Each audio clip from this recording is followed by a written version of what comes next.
Kita mau beli rokok aja nggak bisa mas, nggak ada duit kita kerjaan.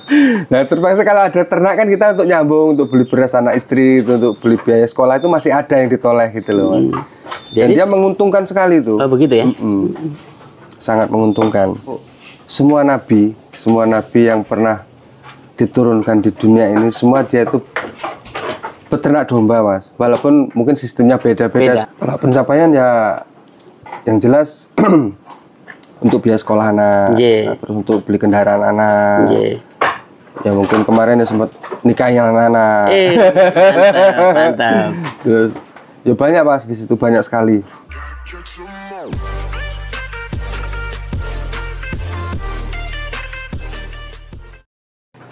Halo guys, assalamualaikum warahmatullahi wabarakatuh. Jumpa kembali dengan Indra Palubi Channel. Kali ini saya berkunjung di sebuah peternakan guys, peternakan domba. Sepertinya ini breeding. Jadi buat kalian yang baru bergabung dengan Indra Palubi Channel, silahkan bantu subscribe, like, comment, and share, tekan tombol loncengnya agar teman-teman bisa dapat notifikasi setiap saya upload video. Oke, assalamualaikum warahmatullahi wabarakatuh. Nama saya Bapak Sanif Alwi. Saya berada di Margodadi lingkungan 2 RT 08 Kecamatan Metro Selatan. Ini kurang lebih tahun 2020 Pak aku mulai. 2020 berarti udah 4 tahun lah, 4 tahun ini ya. Awal mulai itu modal sendiri dikit, terus nambah lagi pinjem kur. Dari pinjem kur itu 50 juta karena bikin kandang selesai, kambing cuma 2 ekor. Terus dibantu sama pihak waktu itu BNI belum BRI. Oh gitu. BNI yang bantu, terus Mas mau butuh modal, dikasihlah 50 juta waktu itu. Aku ngajuin 50 juta cair. Terus ya udah itu tak beliin kambing semua. Waktu itu kambing Jawa mas. Malahan? Iya, Jawa Randu sama Rambon apa itu. Iya. Mati semua. Mati semua? Iya. Terus masih ada beberapa yang sisa itu, terus tak jual semua, tak beliin. Terus teman itu nyaranin coba gembel mas, karena gembel itu kan makannya enak. Iya. Dia rumput basing-basing aja mau dia kan. Nah terus tak beliin gembel itu ya, alhamdulillah sampai sekarang udah ketutup kurnya. Terus ini udah mulai banyak lagi nih udah. Ini udah sekitar dulu sampai 100-an ekor mas. 100 ekor? Jadi yang 50 juta itu tak tutup jeder. Terus sisa-sisanya udah buat beli motor, udah banyak itu, banyak banget itu. Iya. Waktu itu cuman belajar mas. Jadi kadang-kadang kita korban konten lah mas. Gitu. Korban konten. Iya. Jadi kita seneng lihat konten di YouTube. Terus kita ngarit aja belum bisa. Terus kambing itu makannya rumput apa kita belum tahu. Pokoknya kita beli kambing, cuma dikasih onggok tok itu mas. Jadi dia makin kurus, kurus. Seminggu udah mati. Karena jadi terutama kayaknya ilmu lah yang paling penting tuh. Jadi ilmu ternak kita harus punya dulu. Terus kita kan, nah kalau sekarang kan kita tahu kita harus punya lahan pakan, kita harus punya minimal ilmu dulu lah. Jadi jangan terburu-buru kita punya duit terus beli kambing gitu mas. Iya. Nah, jadi ilmu dulu kita pelajari dulu. Jadi banyak yang rubuh loh mas barenganku itu mas. Iya? Iya banyak yang rubuh karena cuman punya duit, dia pengen piara, cuman belum bisa ngarit, belum punya lahan gitu loh. Oh, jadi persiapan yang kurang matang. Kurang matang, jadi cuman gatek ego lah, bang juga. Makanya dia harus berimbang dia. Ya ilmu, ya uang, ya cara kelola kandang, kelola pakan harus komplit itu. Jadi jangan asal kita punya duit terus beli kambing banyak-banyak terus malah hancur itu. Itu berapa juta sampai mengalami kerugian pak? Itu aku punya mobil waktu itu, mobil tak jual laku 40 juta waktu itu. Tak pakai modal, tak tambahin, terus aku pinjam kur 50 juta. Ya modal hampir 100 lah mas. Hampir 100 juta. Tumbang itu pak ya? Tumbang. Bisa sisa paling sekitar 50 jutaan lah, itu tak jual semua, tak beliin kambing lagi nih. Domba ini sekarang, domba ini. Alhamdulillah kurnya kebayar. Modal juga mulai balik kan. Iya. Terus ini masih sisa-sisanya nih. Ini di domba sudah berapa tahun? Ini domba ini baru sekitar, itu tumbang awal itu cuman berapa, 6 bulan tumbang loh pak yang kambing itu. Jadi jaraknya 6 bulan langsung tumbang? Tumbang. Jadi langsung terus tak ganti domba itu sampai sekarang ini itu 3,5 tahun berarti. 3,5 tahun dia nih ya, di domba ini ya? Domba ini. Kalau domba itu lebih banyak mudahnya. Jadi dia pakan onggok sama pakan-pakan sederhana lah, artinya pakai tumpi jagung, pakai jagung giling, itu dia enak. Dia nggak ada unsur kematian, sangat kecil pak. Oh gitu ya? Sangat kecil karena dia daya tahan tubuhnya lebih bagus. Untuk iklim-iklim di apalagi di metro ini Ya iklimnya sangat sesuai kayaknya gitu. Untuk daerah sini ya. Terus pakan itu rumput kan kalau kita kambing Jawa randu itu rumput itu harus bagus Pak. Nggak perlu banyak dia bagus. Tapi kalau domba ini nggak usah bagus-bagus, yang penting banyak gitu loh. Loh Pak. gitu malah. Iya. Kebalikannya ya? Kebalikannya. Dia nggak usah bagus-bagus, yang penting banyak, dia warak selesai. Gitu. Jadi kalau kambing kan memang harus rumputnya milih, kayak ramban-ramban milih dia. Kalau ini nggak Pak, aku biasa pakai rumput lapangan kok Pak. Untuk pakan? Untuk pakan. Artinya hanya disabit pakai mesin. Oh, pakai mesin ya? Pakai mesin ya. Jadi kalau pagi aku onggok pakai konsentrat pakai jungle giling, tumpi. Nah itu untuk sore aku khusus lapangan.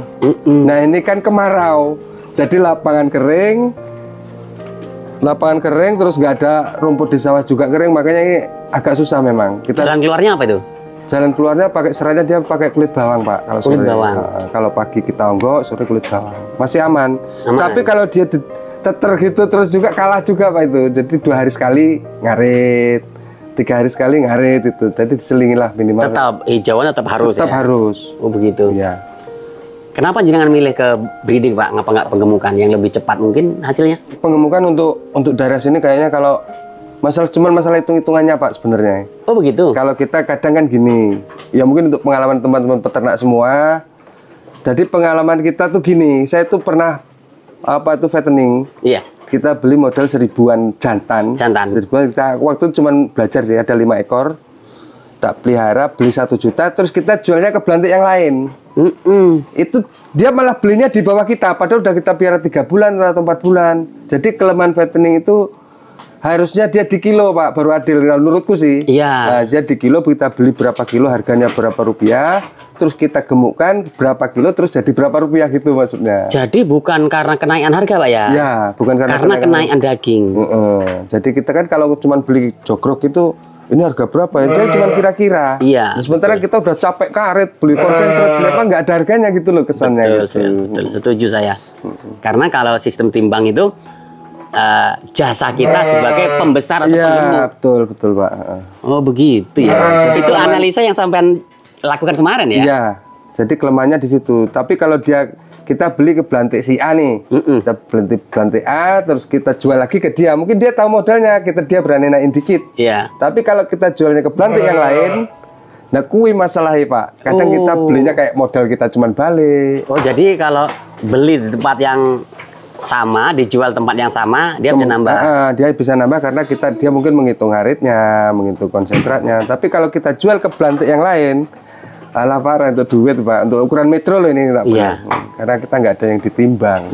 Nah, kendala lagi sebenarnya harus benar-benar kita nyikapi Pak. Misalnya kayak aku lapangan itu kan bukan milik siapa-siapa lah gitu. Kalau kita mau nyewa lahan juga mahal di sini kota itu kan. Nah mungkin lapangan itu solusinya. Nah lapangan itu kita babat enak Pak, kita dapat pakan gratis, lapangannya seneng gitu loh. Oh gitu ya. Jadi kadang pernah kan di sebelah lapangan itu ada orang-orang jual itu loh Pak. Iya. Dagang ya? Orang dagang, nah itu aku babat di situ dikira pegawai kote Pak, dibuatin kopi malah kan malah kita dapat rumput, kita dapat kopi, tapi lama-lama ya tak juga kalau tukang itu. Ini kok sering kali ini. Kok sering kali di sini terus dia bawa karung, nah kan gitu ketahuan Pak lama-lama itu. Tapi kalau untuk jenis-jenis makanan yang lain ya selain rumput itu ada nggak alternatif? Kita pakai onggok Pak, kita pakai onggok, tumpi jagung sama konsentrat yang dari humas itu Pak, konsentrat sapi ya. Iya, kita campur itu. Untuk penggemukan itu. Penggemukan itu. Kita juga untuk nyetimbangan dia biar kenyangnya betul-betul kenyang gitu. Iya, penyeimbang proteinnya. Iya, penyeimbang protein. Kalau suka dukanya ya mungkin waktu sukanya dia beranak, terus anaknya gemuk-gemuk, babonnya sehat, itu seneng banget Pak. Iya. Mau jual aja kacang sayang, karena dia cantik-cantik gitu, sayang gitu. Saking senengnya ya. Saking senengnya. Nah tapi nggak sukanya gini Pak, waktu kemarau susah cari rumput. Seperti saat ini. Iya susah, dia pakan harus beli semua, kulit bawang kita beli, onggok kita beli. Jadi kos kita, pengeluaran kita banyak banget Pak. Iya. Jelas kosnya naik. Naik semua. Double sih dia. Double ya. Jadi mungkin paling cuman ya untuk penyimpan untuk bertahan hidup lah bahasanya gitu. Itu ya. Bertahan hidup aja dia. Sebelumnya backgroundnya usahanya apa sih? Aku pemborong Mas. Pemborong. Ya, pemborong ya proyek, yang borong rumah, yang borong finishing rumah. Pokoknya bagian proyek lah aku. Bangunan ya proyek. Bangunan ya. Nah, kenapa sih Pak bisa melirik di usaha peternakan ini Pak? Nah gitu, karena kerja di bangunan itu kan pas waktu kita dapat proyek kita itu kayak raja mas. J. Ya kita mau beli apa aja bisa, kita mau dapat duit berapa aja kita bisa. Tapi waktu kita nggak ada kerjaan, kita mau beli rokok aja nggak bisa mas, nggak ada duit kita kerjaan. Nah terpaksa kalau ada ternak kan kita untuk nyambung, untuk beli beras anak istri, untuk beli biaya sekolah itu masih ada yang ditoleh gitu loh mas. Dan Jadi- dia menguntungkan sekali tuh. Oh begitu ya? Sangat menguntungkan. Nggak kebuang banyak pak waktu itu. Kita pulang dari kerja mungkin sekitar jam 4:30. Kita berangkat ngarit itu kalau di lapangan pakai mesin itu kita udah dapat 2 karung itu sebelum maghrib. Jadi cepat sholat ya? sholat maghrib kita nggak keganggu Nggak gitu loh terganggu. pak. Oh, Itu gitu. 2 karung aja 1,5 jam itu kambing 50 ekor, domba 50 ekor masih kenyang. Iya. Hanya ada apa sih Pak di balik domba ini Pak? Nah itu mas, jadi domba itu walau alam ya, itu pengetahuan saya itu semua nabi yang pernah diturunkan di dunia ini semua dia itu peternak domba mas. Walaupun mungkin sistemnya beda-beda, Beda. tapi dia tetap domba, bukan kambing loh ini. Setuju. Bukan kambing, bukan sapi, dia domba, onta. Di situ keterangannya begitu. Yang tertulis domba. Ya? Domba. Nah, Oh, gitu. setiap nabi yang diturunkan bumi pasti dia piara domba. Kenapa di situ kok domba? Mungkin di situ ada sesuatu yang mendidik kita untuk jadi beda dengan lain orang. Dia kita melatih kesabaran, kita melatih bahasanya itu ajak apa ya? Konsisten di situ. Kita malas dikit aja kambing mati karena dia nggak makan. Kita malas ngarit lah, itu mati dia.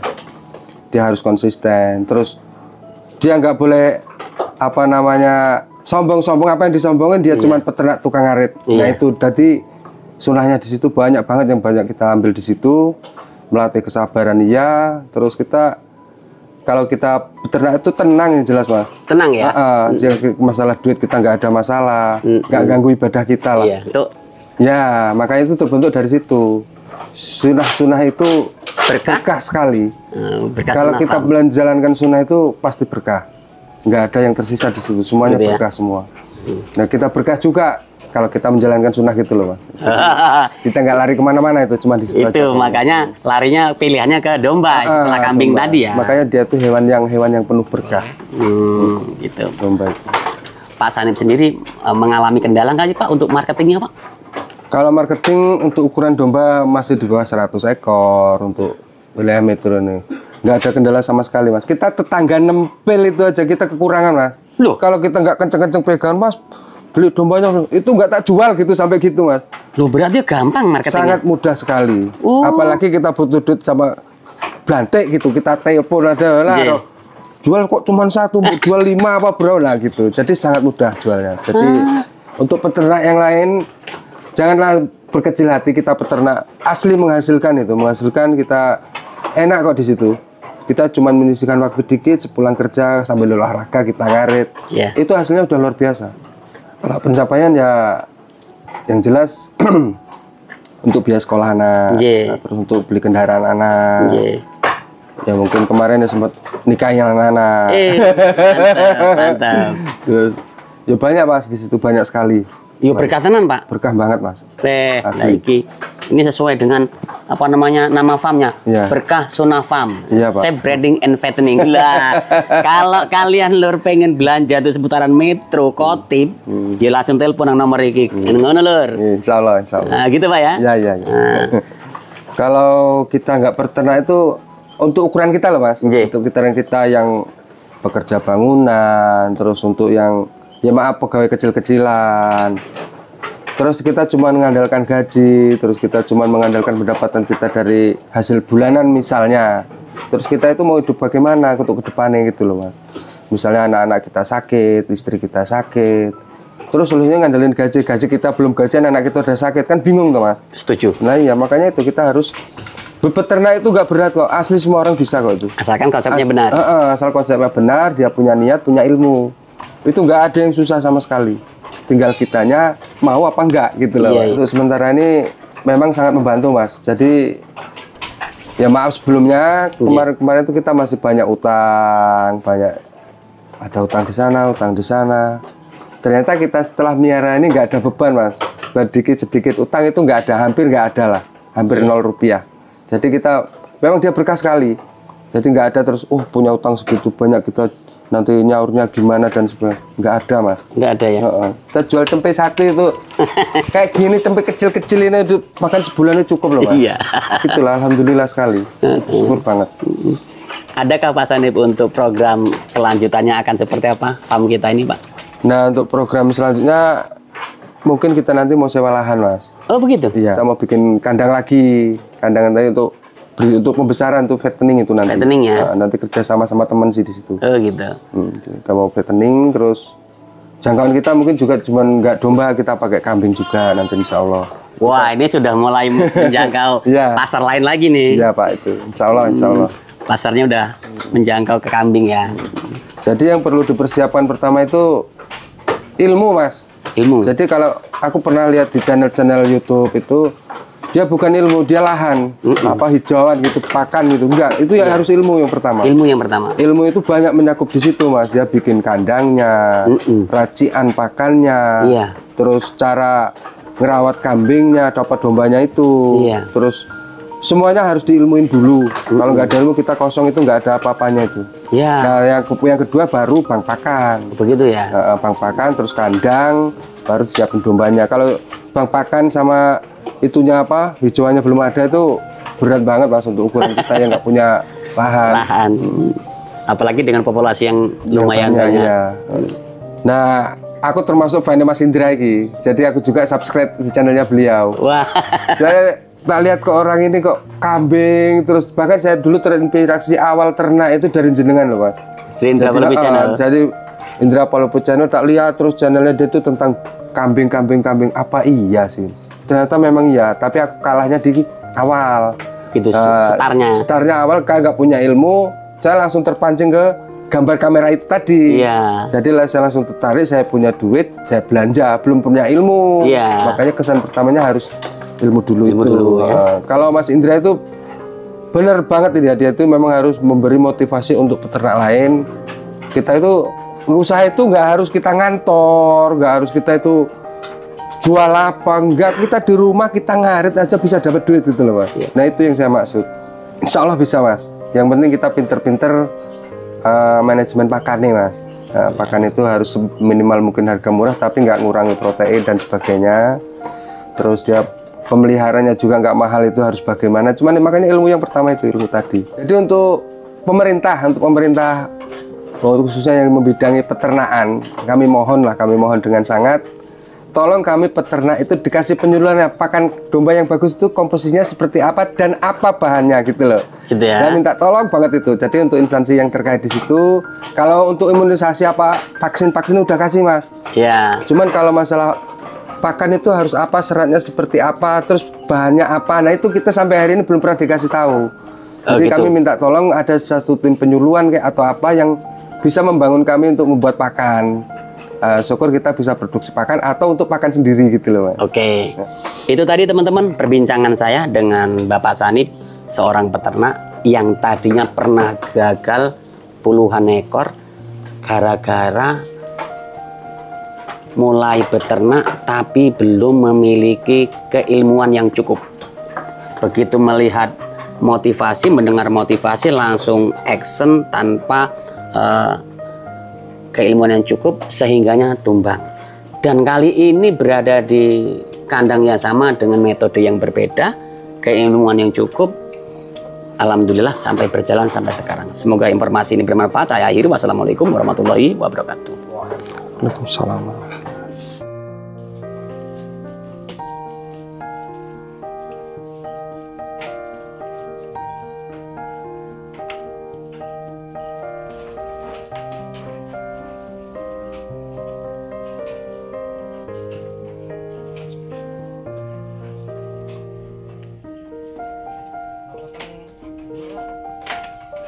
Boleh.